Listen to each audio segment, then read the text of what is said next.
2월 22일 장전 시장입니다.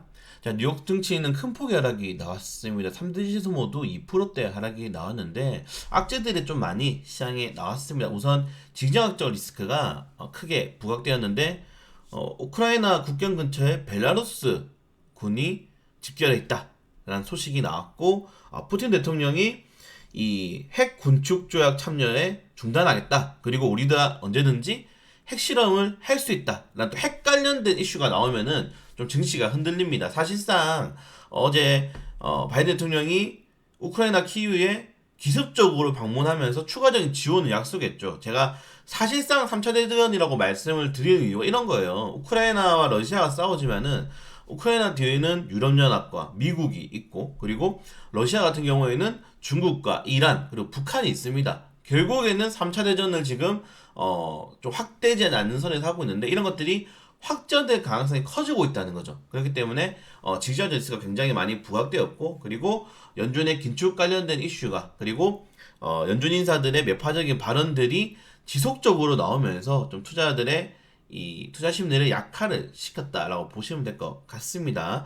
자, 우선 시장 자체는 이 연준의 추가적으로 3번 정도의 기준금리 인상이 예상되어 있다. 0.25%씩 3번 하겠다는 거죠. 그러면은 작년 시장이 예상했던 5%의 기준금리에서 5.5%까지 확대가 됩니다. 지금 4.75%죠. 그렇기 때문에 이 0.75%의 추가 금리를 시장이 버틸 것이냐 아니면은 여기서 시장이 다시 한 번 더 예전 작년 8월 달처럼 완전히 뭐 꼬그라질 것이냐 그런 것들에 대한 투자자들의 설왕설래가 이어지고 있는데 저는 개인적으로 급락이 나오기는 힘들겠지만은 당분간은 이 시장의 악재들을 받아들여야 된다. 자, 우리가 1월 달에 무려 글로벌 증시가 대부분 10% 상승했습니다.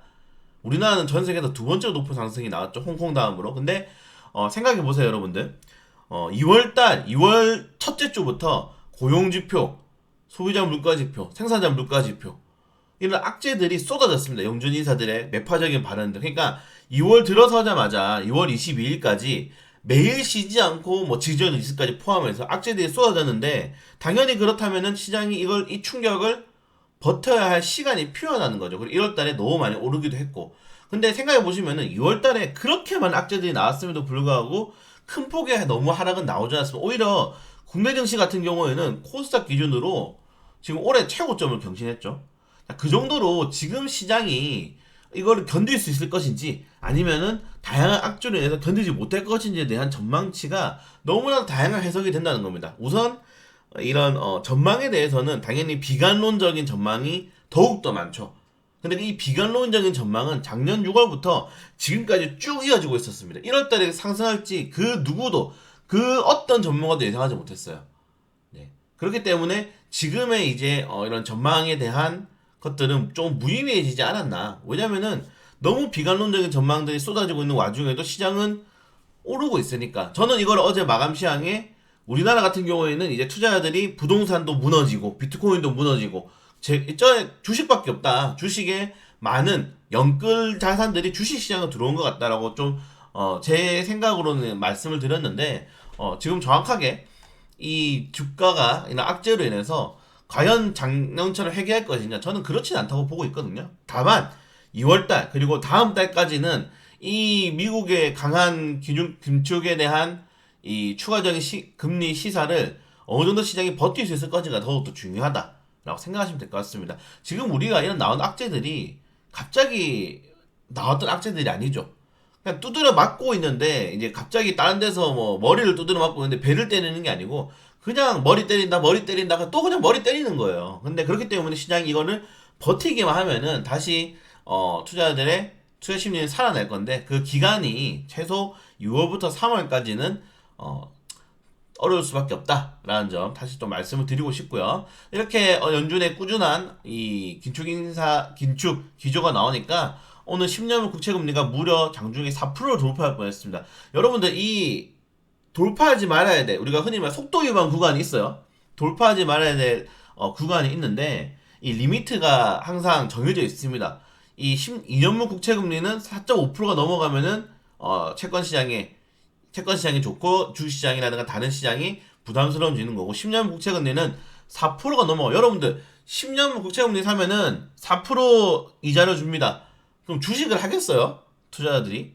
투자자들의 이런 연평균 주식 기대 수익률이 뭐 주식 개인 투자들은 높지만은 평균적으로 주식을 하는 사람들은 5에서 8% 정도의 연평균 수익률을 생각을 하는데 채권 사면은 4% 줍니다. 전 세계에서 가장 강한 채권을 사면은 가장 안전한 채권을 사면은 이렇기 때문에 10년 국채 금리가 4%가 마지노선이란 말이죠. 그렇기 때문에 약간 그런 것들에 대한 리스크들이 있다. 그리고 달러 인덱스도 104선이 이제 심리적 고점 구간이죠. 이걸 돌파하면은 달러 이제 우리나라 같은 원달러는 확 튀어버린 상황 계속 오고 있는데 달러 인덱스도 104선을 돌파하는 상황에서 단기적인 이 부담감들이 시장에 나타날 수밖에 없다는 점. 저도 오늘 5분 넘게 안 좋은 얘기만 했네요. 자, 그래서 미래가 중국분이다. 조명연합, 조선 명나라 연합이 다시 한 번 더 진행돼야 될 것 같다. 믿을 건 중국밖에 지금 없습니다. 왜냐면은 전 세계적으로 긴축 기조를 하고 있는데 중국은 2년 앞서갔잖아요. 코로나 때문에. 그래서 이제 우리 뭐 미국이나 유럽연합이 2년 뒤까지 긴축하겠습니까? 2년 뒤에 풀겠죠. 근데 그게 중국이 선제적으로 온 겁니다. 자, 그렇기 때문에 이제 돈을 풀 시장은 3월달 양해를 통한 중국 시장밖에 없다. 그래서 중국 관련 테마주라든가 아니면은 국내 상장 중국 기업도 진짜 살긴 사야 될 것 같아요. 리스크도 좀 감소한다면. 네. 그래서 오늘 증시 좀 불안할 가능성이 크다는 점도 여러분들이 좀 확인을 해주시면 좋을 것 같습니다. 다만 이 불안한 시장이 3월 달까지는 흔들릴 수 있지만은 예전처럼 폭락이 나오기에는 아직까지 매수 추세가 너무 견고하다라고 좀 말씀을 드리고 싶고요. 자, 그리고 밸런스는 보통 이제 5월 달에 증시 약세기 때문에 이제는 3월에 팔아야 된다. 어렵다는 거죠. 3월까지. JP모건은 꾸준하게 올해 1분기가 최고점이었다. 이제 큰일 났다. 이제 계속 떨어진다. 긴축의 후유증이 온다. 사실 보통 이제 이 동행지표라든가 선행지표가 있는데 주식시장은 대부분이 선행지표긴 하죠. 근데 이런 뭐 경기의 지표 같은 경우에는 대부분들이 후행지표로 나온다는 겁니다. 보통 뭐 연준이 긴축을 하게 되면은 이게 이제 6개월이나 1년 뒤에 시장이 크게 흔들린다. 실제 실물 경기로 우리가 적응이 된다. 이 말이죠. 그래서 이게 약간 애매한 거예요. 주식시장은 그거를 선행해서 반영했는데 실제 실물 경기 시장이 우리가 실물 경기 시장이 안 좋아지는 건데 여기서 또다시 이제 연준이 추가 긴축을 한다니까 그럼 또다시 이제 6개월 동안 또 흔들리고 그 6개월 뒤에는 실물 경제가 흔들리는 상황이 오는 거죠. 그러니까 1년 동안 안 좋아질 수 있다는 것들을 지금 우려를 하고 있는 겁니다. 그래서 미국 증시가 노랜딩이 과연 할 수 있을까? 노랜딩이 되면은 결국 기름 떨어져서 추락한다. 지금 전문가들이 얘기를 하고 있는 거죠. 네, 그래서 뭐 쉽진 않다. 2, 3월까지는 쉽지 않은 이슈들이 나오고 있다는 점. 사실 만약에 2월 달에 뭐 러시아 우크라이나가 휴전했으면은 증시는 폭발했을 겁니다. 위로. 근데 1년 뒤에 뚜껑 까보니까 1년 더 할 것 같은 거예요. 그래서 지금 지속적으로 이런 것들이 악재가 해소되지 않으면서도 부담스러운 점들이 커지고 있다는 점 확인하시면 될 것 같고 그리고 군사 지원하면서 이제 휴전을 하겠다는 거죠. 위에 이제 중국이라든가 지금 많은 국가들이 러시아, 우크라이나 종전 시나리오를 쓰고 있는데 지금 중국 같은 경우는 한국 전쟁 그냥 완전 분단시켜 버리는 겁니다. 러시아도 이렇게 생각을 하고 있는 거고, 근데 우크라이나는 절대 안 된다 이렇게 이야기를 하고 있는 거죠. 그래서 전쟁은 장기화될 수밖에 없다는 점. 네, 육증시 같은 경우에는 뻘겋습니다. 네, 뻘겋죠. 네, 전부 빅테크 업종들이 6% 이상 하락이 나왔고, 조금 애매한 게, 자, 생각해보세요. 연준이 경기가 강하다고 했잖아요. 근데 그래서 기준금리를 하는데, 지금 보시는 것처럼 아마존이나 오늘 소매 발표나 홈디포가, 앞으로의 실적 가이던스를 굉장히 불확실하게 내놨습니다. 그리고 이 4분기에 이익이 양호했는데, 대부분 뚜껑 까보니까 소매 판매, 그리고 필수 소비재, 먹을 거, 의류 이런 것만 샀다 이거예요. 사람들이 다른 이런 사치품들은 사지 않고. 이게 경기가 좋은 건가요? 그렇기 때문에 연준의 지금 판단 미스가 계속 나오고 있는 겁니다. 뚜껑을 까보면은 그렇게 좋지는 않은데 보여지는 피부적으로 보여지는 이런 이 고용지표라든가 이런 것들이 임금 상승률 이런 것들에 대한 부담감들로 연준이 지금 미쳐 있는 거죠. 사실 웃기죠, 여러분들. 정책이라는 게 사실은 정책도 예고를 하잖아요. 우리 이렇게 할 거야라고 하는데, 지난달에 뭐 0.25% 했다가 다음 달에 갑자기 경제는 0.50% 했다. 이런 연준은 없었어요. 그리고 그렇기 때문에 지금 연준은 요걸 엄청나게 먹어야 되는 게 맞는 거고 다 잘라야 됩니다. 저렇게 분석을 못하고 파악 못하는 사람들이 연준 경제정책 인사에 앉아있는 것 자체부터도 어이가 없는 거죠. 네, 다 잘라야 돼요. 이 정도면은. 그래서 이 파월 연준 의장도 굉장히 복잡한 상황이다. 네.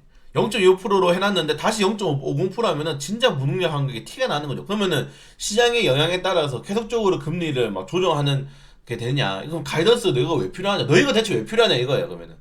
네. 그렇기 때문에 연준 인사들은 다 잘라야 되는 게 맞는 것 같다라고 좀 말씀을 드리고 싶고요.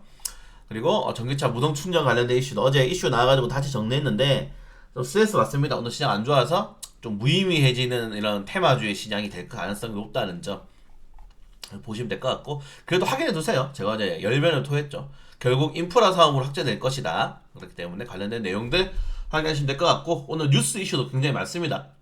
개별적으로 이슈들 확인하시면 좋을 것 같고, 그리고 카카오가 지금 경력 채용을 돌연 취소했습니다. 자, 이제 시작되는 거예요.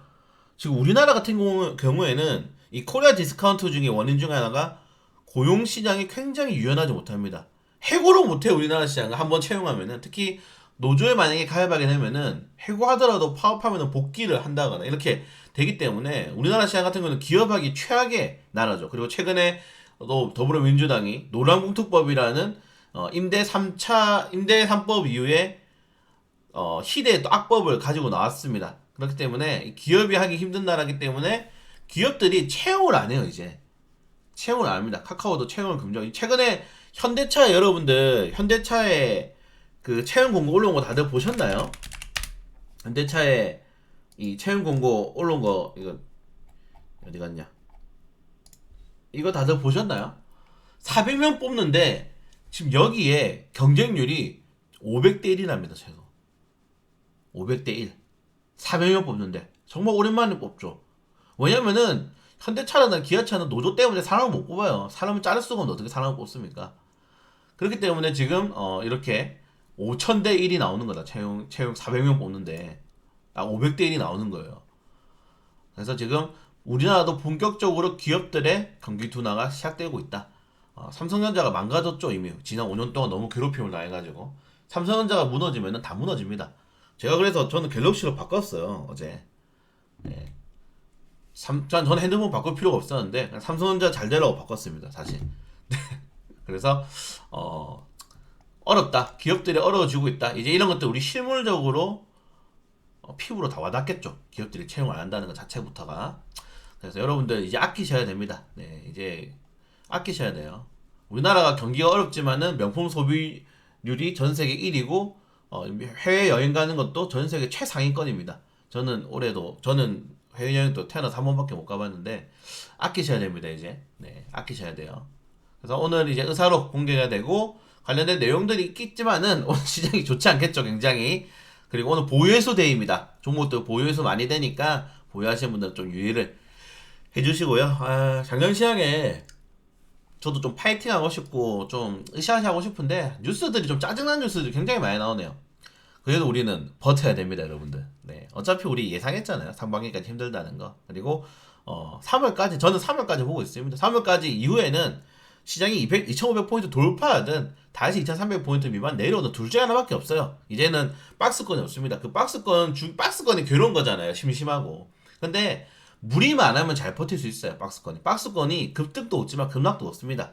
네, 그런 것도 좀 잘 버티면서 남은 이번 주 잘 이겨낼 수 있도록 하겠습니다. 화이팅!